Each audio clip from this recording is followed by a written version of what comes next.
So భారతదేశము లౌకిక దేశము.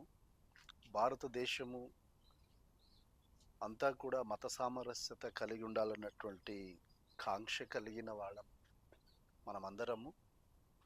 ఇట్లాంటి లౌకిక రాజ్యములో, లౌకిక దేశములో ప్రస్తుతము అంబేద్కర్ రాజ్యాంగం పనిచేస్తలేదు.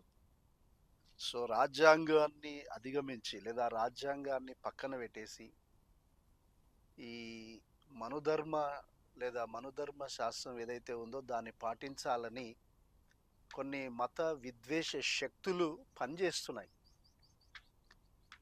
అంటే వాళ్ళంతా కూడా మన వాళ్ళే, మనతో ఉండేవాళ్ళే అయినా కూడా సో పరమత ద్వేషం కలిగిన వాళ్ళై, అందులో మైనారిటీ అయినటువంటి క్రిస్టియన్స్ తర్వాత ముస్లిమ్స్ మీద దాడి జరుగుతుంది. ముస్లిమ్స్ మీద అనేక సంవత్సరాల నుంచి దాడి జరిగిన ఈ మధ్యన క్రిస్టియన్స్ మీద ప్రత్యక్షంగా పరోక్షంగా దాడులు జరుగుతున్నాయి. క్రిస్టియన్స్ అంటే క్రైస్తవులు అంటే ఈ దళితులే.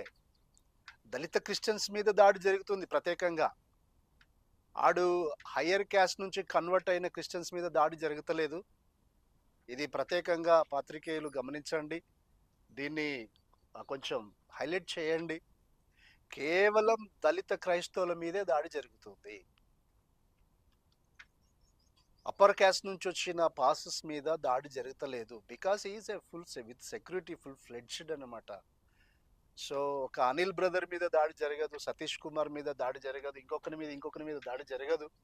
ఒక చిన్న చిన్న గ్రామాలలో ఉన్నటువంటి కేవలం దళిత సంఘాలు అంటే క్రైస్తవులుగా మారుతున్నారు. అంటే చెడు అలవాట్ల నుంచి క్రైస్తవ్యం ఎప్పటికీ కూడా క్రైస్తవులైనటువంటి మేము శాంతి కాముకులం ఒకటి.